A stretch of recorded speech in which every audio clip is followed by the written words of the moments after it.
Yo, what is up, YouTube? It's your boy Legend, and I'm back with another video. You already know what this is just by looking at the thumbnail. Now, I got some news for you guys. My little brother, I gave him one of my old channels, so he's going to be starting basically uploading his own what ifs on that channel. Now, I'm going to let you guys know right now, he is out of pocket. He is funny as hell. He got no filter. And this nigga just be coming up with some wild ass ideas. I ain't gonna lie. Sometimes he be helping me write some of my own what is when he's in actual not play around mode and let's get to work mode. But still, he's gonna be uploading his own what is pretty soon. I don't know when, but he told me once I hit 100 subs. Last time I checked, I was at 94 subs. So if you guys want to go and listen to some funny ass what if, some out of pocket what if, some basically my old content, but like 3 times, not even 3 times, like 10 times worse, as in like with the out of pocketness, go subscribe to his channel. I will have a link in the description and in the comment section. But without further ado, let's just get into this intro so we can start this what if. Are you just gonna take that? Make them take it all back. Don't tell me you believe that. Are you just gonna take that? Or will you fucking fight back?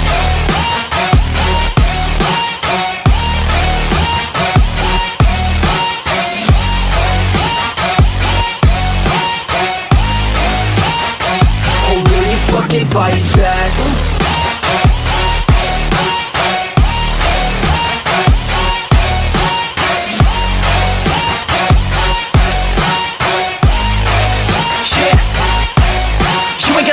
You ain't never ever gonna break it. You can never beat them and they're better than you face it. Thinking that they're giving them, you're not thinking straight, kid. No, they don't give a damn, you got what I'm saying? I'm not fucking playing, I'll give it to you straight, man. Naruto took a magic circle back home with his new rook Valerie close behind him like a pet. She was embarrassed. He actually nearly made her release in front of her father, and her father just sat there and did nothing. She shook her head, banishing the thoughts from her mind as she looked around. The place was nice and spacious. She then saw a blonde blur as Naruto was on the ground. Hey Ravel, nice to see you too. Ravel got off of him, and Naruto got up. Where's Kyojiro? Ravel pointed and Naruto turned to Rengoku approaching. Rengoku, do me a favor. I want you to push her to her limits and see how strong she really is. And Valerie, I advise you to go all out. Valerie nodded as both Rengoku and herself stepped away. Come Ravel. It's time to start the second part of your training. Naruto, who do you think will win? Naruto gave a simple answer, Rengoku. The Dragon Empress's Divine Dividing won't work on Rengoku because what he does with his fire isn't an ability. It's a technique that comes from his breathing, so there is no cutting his abilities in half in strength. So she will have to find another way to win. Naruto and Ravel continued to walk before the two stopped. Ravel, make a fire in your palm. Ravel did so, and Naruto nodded. Now shrink it to about the size of a dime. Ravel started to do so, but the flame expanded up her arm, and she had to quickly put it out. Do you know why that happened? Ravel shook her head. It's because your control over your magic is not up to par. You use a lot of magic to make the flame hotter, but when you shrink the flame, you compact the heat. But with bad control, and the amount of magic that you put out, the fire becomes unstable. Ravel nodded. So this was to make her control over her magic better. Rengoku then came up carrying an unconscious Dragon Empress with her clothes torn off, and Naruto rose an eyebrow at him. She has the offense and defense. She even has the stamina, but in my opinion she relies on her sacred gear a lot. So her actual ability is a question. But I'm guessing her natural body has the capacity to defend against more weaker attacks. Naruto nodded. He knew how to train her. He then pulled out his smartphone, booked a reservation at an expensive restaurant for 2, then made a call. Hello? Naruto heard the feminine voice answer. Sona. How are you? It's me, Naruto. Sona was surprised but spoke. Oh, hey. Is there something you needed, Naruto? There was an explosion on Naruto's end of the line as Naruto shooted his peers members. Naruto heard worried screaming from Sona, but put her off for a second. Gravel, it's not something you rush, take it slow. Naruto then went back to the phone. Sorry about that, training my peerage, but I'm not going to take up any more of your time. So just be ready to go out tomorrow night at 8 p.m. I'm taking you out and everything is on me. With that, Naruto hung up. The next night, Sona was getting dressed up as she slipped into a midnight blue dress that stopped at her mid-thigh. Tsubaki came up behind her and zipped up said dress as she slipped on some black no-show socks and put on some matching midnight blue flats. The two girls then heard some loud romance music outside, causing them to open and look out the window. When Sona saw what she saw, she facepalmed. Tsubaki only shook her head and left the window. She felt bad for the poor boy. She could clearly see he got advice on romance from TV shows. Saji, what the hell are you doing? Yelled Sona. Saji was outside with a big ass sign behind him that read, Go out with me, Sona. He was holding a dozen roses and there was a speaker in front of him. I'm asking you to go out with me, Sona. Just give me a chance. That's all I'm asking for. Tsubaki stifled a giggle as Rhea came and took a glance out of the window and shook her head. Soon, Sona looked at the clock on the nightstand and it currently read 7:40. Naruto was supposed to be arriving in 20 minutes. Saji, now isn't a good time. I'm actually busy and it's not appropriate for me to fraternize with others who are not of my equal standing or higher. Sona was trying to let her pawn off easy. What she said wasn't the full truth, but it also wasn't a lie. Her family preferences was that she marry up, not down. But if she was truly in love with a lesser being, then she would have the support from her family. But she wasn't going to entertain Saji if she was going to be giving Naruto her 100%, even if they were only seeing where things would go. Please, Sona.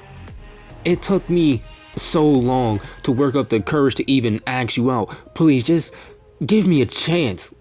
Sona looked at the clock again. It read 7:43. Saji, now is not the time. Maybe some other time, but I really need you to leave and stop causing a scene. And for the love of God. Sona gripped her head in slight pain. Please turn off the damn music. I have someplace to be at 8 o'clock.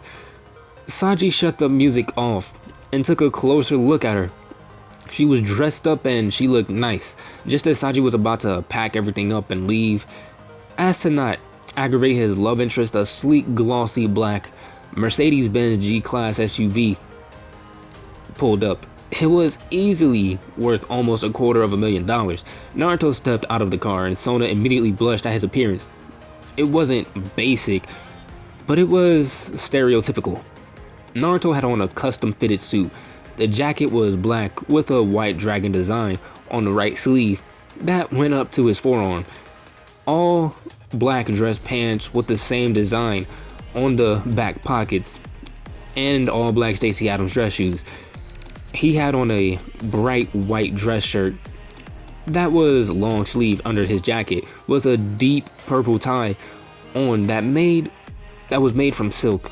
Because it was made from silk, it looked brighter than it really was. Naruto stepped forward before he stopped and looked at Saji. He then looked at the sign and at the roses in his hand. He then looked up at the window at Sona and asked, Am I interrupting something or... Sona let out a sigh and looked over at the clock again. It read 7:45. No, you're not, but you're 15 minutes early. Naruto gave a small chuckle and pat Saji on the back as he whispered a few words into his ear and began to walk towards Sona's front door. Saji gathered everything he had and walked away looking defeated. Tsubaki answered the door for Naruto, letting him in as she discreetly checked him out and gave a nod of approval. Naruto was surprised. Every female in Sona's peerage lived in this one house now. Naruto went and took a seat on the nearby couch and waited. Tsubaki taking the seat next to him and starting small conversation. It didn't take long for Sona to come down the stairs and Naruto rose an eyebrow as he looked Sona over. She looked amazing. She cleaned up very well. Sona's face went a little pink under Naruto's gaze. Rhea looked at the two and covered her face, trying to stifle a giggle. She could tell that by the time Sona came back, she would be completely infatuated with Naruto. "You look amazing, Sona. You clean up well." Sona tried to stay calm with a reply. "Thank you, Naruto. I would say the same for you, but I'm pretty sure you already know this." Naruto chuckled as he stood and offered Sona to go first out of the door. The two of them made their way towards their car as Sona got in and asked, "What were you and Tsubaki talking about when I came down?" Naruto laughed a little. Saji and how he has zero game. Sona let out a laugh. "And you think you have game, Naruto?" Naruto laughed again. Was she really asking him that? "Of course I have game. You're in my car, going on a date with me, aren't you?" Sona had no answer. He was right. She couldn't say he had no game when she was going out with him that night. The two drove off together, and 15 minutes later, they arrived on a well-lit street with many well-dressed people walking up and down said street. Naruto and Sona got out of the car. Naruto offered his arm, and Sona took it. As the two walked a few feet and entered a very fancy restaurant. "Welcome to the Blue Lagoon. Do you have a reservation?" Naruto turned toward the hostess. "Yes, I do. A reservation for Naruto Oberon." The woman went into the computer to check before she smiled. Yes, sir. Right this way, please. Your suite is right up here." Naruto and Sona were led to their room. The hostess pushed open the VIP doors, and Sona and Naruto entered a lavish dining room area that was preset as a waitress came in with an expensive bottle of red wine on ice. The waitress and hostess left the two to figure out what they wanted. "What made you pick the most expensive restaurant in the entirety of Kuo?" Naruto shrugged. "It's a place I haven't eaten before. I also heard excellent reviews of the place, so why not let our first outing start at this place here?" Sona tilted her head as Naruto grabbed the wine and opened it, pouring 2 glasses. "Naruto, how much does a reservation cost here?" Naruto passed her a glass of wine as she swirled it in the glass. "A normal reservation here costs $350, alcoholic beverages included, but for a VIP reservation, it costs $900, alcoholic beverages, music, and personal waiting staff included. Now, go on, feel free to order to your heart's content." Sona smiled. He was really going to give this his 100%, and he didn't even know if they would even work out or not. 1 hour later, the two of them walked out of the restaurant arm in arm, with content smiles on their faces. Now they were going back to the car. In the few feet they had walked, Sona was snatched away. Naruto turned confused. She was literally nowhere to be seen. She was nowhere on the street. "Sona?" Naruto heard a gasp as he turned to see a dark alley as he stepped into it to see Sona pressed up against a wall with a silver-haired woman biting her neck. Naruto rushed the woman biting her neck. He yanked her off of Sona, who now seemed a tad bit pale. "You dare interfere with my meal? You disrespectful thing!" Naruto paid zero attention to this woman or vampire or whatever the hell she was. Naruto didn't really care for her. If she came at him, he was 167% sure that he could take her. So his focus was on Sona. "Sona, are you okay? How bad is it?" Sona panted a little and started to speak. "I'm fine. Just a little tired. It felt as though she was sucking away at my life force." The vampire lady was now pissed. She was being ignored on purpose. "You think it's smart to ignore me after you interfered with my meal? Know your place." Said woman kicked at Naruto, but he simply grabbed Sona and moved out of the way as the kick passed through the air harmlessly. Naruto moved Sona behind him. "Follow my movements as best you can. It's going to get ugly." The woman glared at Naruto before she rushed him with a flurry of punches and kicks. In all honesty, she was slow as hell to him, but Sona had trouble keeping up. Whenever she couldn't follow his movements properly, he would simply just grab her and force her behind him to and just redirect the incoming punch or kick with his other hand.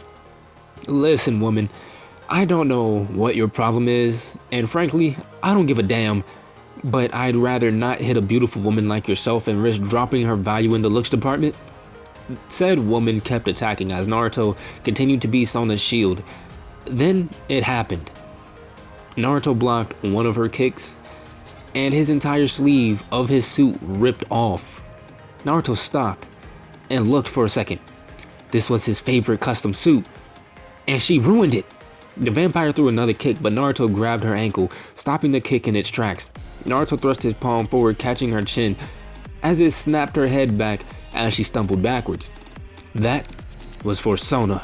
The woman attacked Naruto again with a punch, but he turned his body on an angle, Sona doing the same thing, as the punch made a crater into the wall, sending debris flying. Naruto took a half step forward and elbowed the woman in her face. She stumbled back, but Naruto pulled her back by the arms before throwing a flurry of punches to her face, causing her to stumble and hit the opposite wall. Naruto took a full step forward and continued his assault with punches and elbows as the woman's head hit against the wall each time she was hit. Naruto finished his attacks and the woman slowly slid down to the floor. That was for my suit. Now know your place, you crazy vampire bitch.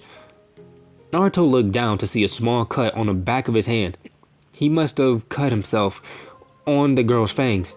Said woman ran her tongue against her pearly white, licking up the trace amounts of blood. As her face lit up, Naruto turned to check on Sona when he felt the weight on his back. Give me more. Your taste is amazing. Please allow me to feast upon your delicious blood. Naruto tried to pry the woman off, but her grip was insane. Naruto knew she was strong, maybe even stronger than the blonde woman he was fond of in his past life. Naruto gave up on getting her off and just looked at Sona.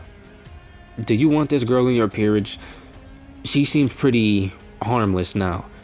Sona looked at Naruto. She won't be able to join my peerage, and there are only 2 pieces that fit her, and I already have 2 rooks, and I already used all of my pawns. Plus, she is stronger than I am, so I won't be able to add her, so you can have her. Naruto looked at the vampire that was currently pressing her ample bosom into his back. Hey, vampire girl, what's your name? The woman gave a long lick to Naruto's neck before answering. My name is Mocha Akashaya, and as you know, I'm a vampire. Naruto wiped the saliva off of his neck. Well, Mocha, how would you like to join my peerage? All food, clothing, and whatever else that you need will be taken care of by me. Mocha jumped off of Naruto's back and rubbed her chin. Do I get to drink your blood? Cause you taste amazing. Naruto looked at Sona as if he were asking for permission. Sona looked at him with a playful glare. Are you asking me if another woman can suck you dry? Mocha laughed and Naruto spoke. You said it, not me. Now, Mocha, since my lovely fiancé gave permission to suck me dry, what do you say? Naruto pulled out 6 pawns. Mocha nodded and Naruto started the ritual. When he finished, Mocha went and bit Naruto on the neck, pushing him into the wall. Wow, you're very aggressive. Hey, wait, that kind of tickles. Sona pulled Mocha off Naruto. Okay, Mocha, that's enough for now. My fiancé still has to drive us home. Naruto could tell that Sona was a tad bit jealous as she emphasized that he was her fiancé. So he just teleported Mocha to his home as he drove Sona to her place. Upon arriving, Naruto walked Sona to the door. He had no intention on going inside and seeing if he could get lucky. He was just being a gentleman. That was quite the night. Thank you. I had an amazing time. Naruto flashed a smile and waved a hand. It's no big deal. Like I said, I'm going to give you my 169% before making an official decision about us. Sona looked at Naruto with a slightly raised eyebrow. Did you just make a pun about sex? Naruto shrugged and simply said, who knows, as he started to walk back to his car. Hey, wait. You're not going to ask if you could come in? Naruto chuckled as he continued to walk. You're beautiful, Sona, but sex is not the only thing that should be expected from a relationship. Good night, Sona. With that, Naruto made his way to the car and drove off, going to his own residence. When Naruto arrived, he let out a long sigh as he saw smoke, along with a few stray fires coming from his backyard. If he had to guess, then Ravel didn't take Mocha's arrival too kindly. Naruto went to his backyard and saw Ravel throwing fireball after fireball at Mocha, who simply was batting them away with her hand. Is this really necessary? Do you even realize the amount of damage you're doing to my backyard? Ravel turned to Naruto with a fierce glare. You fucked her and let her taste your cock! Naruto stumbled mid-step. Wait, what? Naruto quickly moved as a blue flame threatened to swallow him. His eyes then widened as he turned to see the flame bounce off of a barrier that was on his house as the flame hit the pool, evaporating all of the water. Mocha, what did you tell her? All I said was that we fought before I got a taste of you and became absolutely addicted to your masculine taste. Naruto face-palmed as Ravel curled up in a fetal position and cried. Rengoku and Valerie peeked from around the corner of the house, both shaking in fear. Is it over yet? Asked Rengoku. Naruto sweat dropped. Why were they scared? Both of them could beat Ravel with zero difficulty, even with her enhanced flames. Ravel. I didn't have sex with Mocha. Ravel looked up at him, tears still running down her face. And I didn't taste his dick, either. I'm a vampire, so I was talking about his blood. But since you bring up the topic of sex, now I'm curious on how he would taste in that aspect. Mocha looked at Naruto and ran a tongue over one of her fangs seductively with a smirk. Naruto slowly turned to her and spoke. I'm going to say this one time and one time only. Sona gets first say on who I get with. But guys, I'm going to end it off right there. If you guys enjoyed the video, make sure you hit that like button and subscribe while you're at it. Also, go subscribe to my little brother's channel if you want to hear some out-of-pocket what ifs that I can no longer do. My little brother's basically going to be covering that on his channel. But without further ado, I'm out and I will see you guys in the next one. Peace.